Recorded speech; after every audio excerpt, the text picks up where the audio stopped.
Welcome back, YouTube family. Before I begin this news story, remember to hit the notification button, like and subscribe to my channel to view relevant content.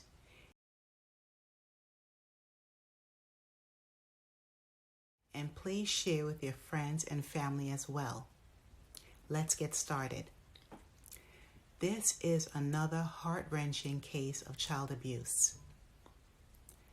On the 2400 block of Glenview Street in Northeast Philadelphia, a neighbor witnessed two young girls screaming.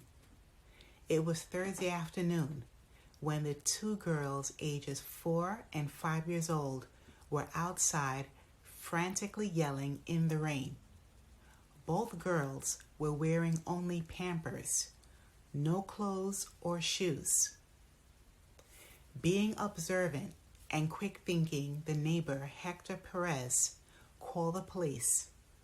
In minutes, police officers met with the girls, entered their home to find their naked 6-year-old brother locked inside a dog cage. Authorities could discern that this practice was done more than once.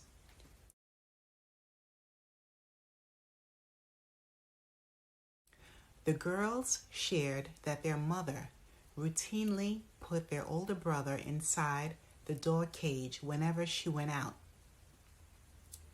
Inside the dog cage was a blanket and pillow too.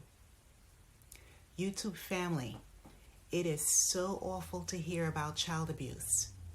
This news story is very serious and unacceptable. We all know that this issue with placing a child in a dog cage is a form of physical and psychological abuse, like all types of abuse.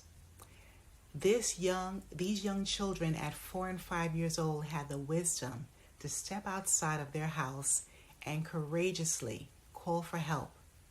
They knew that their brother was a victim and something was definitely wrong in their household.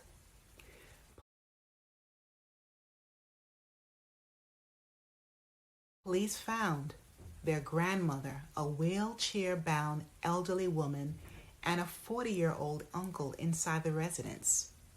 Surprisingly, law enforcement learned there are 5 children who live in this household. 2 additional children were in school when police entered the house. All of the children were taken to St. Christopher's Hospital. Thankfully, they had thorough evaluations and the results are satisfactory. It's a shame to know that children are experiencing such harm and neglect from adults, especially their own parents. This is the reason our foster care system is saturated with so many children, young and older children. For decades, children have been raised by the government in residences funded by the city and state. We know that a small percent of children are blessed to become a foster child. Another factor is the quality of care, love, and stability provided by foster parents. There's a smaller percent of foster parents who create a better life for these children.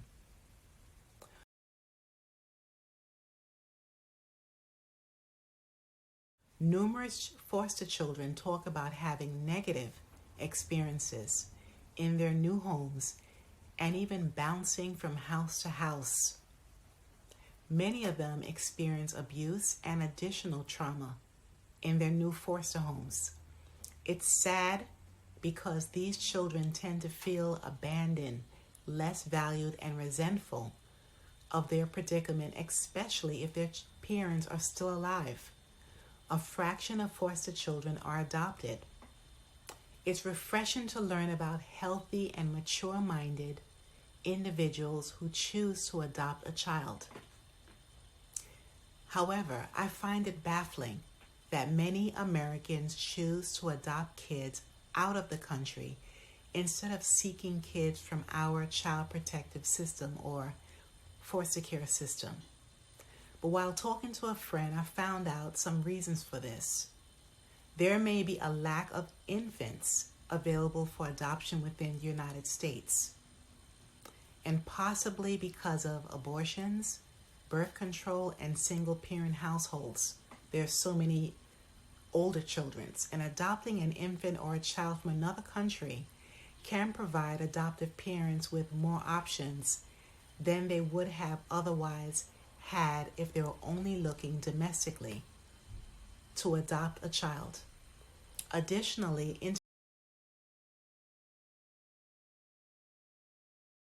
international adoption can allow parents access to children who might not otherwise find homes due to their age or even special needs status. So these are typically harder to place cases. Families will have an opportunity at parenthood even when other avenues seem closed off for them in their own countries. And oftentimes there's legal restrictions and long wait times associated with domestic adoption processes. Also, some couples want to adopt a child of their own ethnicity or race or closer to their own ancestry. And I've learned there's more flexibility in terms of timing, plus cost savings, depending on the agency chosen. There are fees charged for services during the entire process itself. But overall, I wish more foster children had positive testimonies of feeling loved and cherished by their foster parents. Regarding to this case, all 5 children are in protective custody now. Their mother has been interviewed by special victims officers, and there's an ongoing investigation. In the near future, these children need effective therapy and hopefully a family that can take all of them into one household. It's a blessing if they can stay together. I know that's very challenging as well. Hopefully they can have that. Please leave your comments below. I would love to hear from all of you. And remember to hit the notification button, like and subscribe to my channel.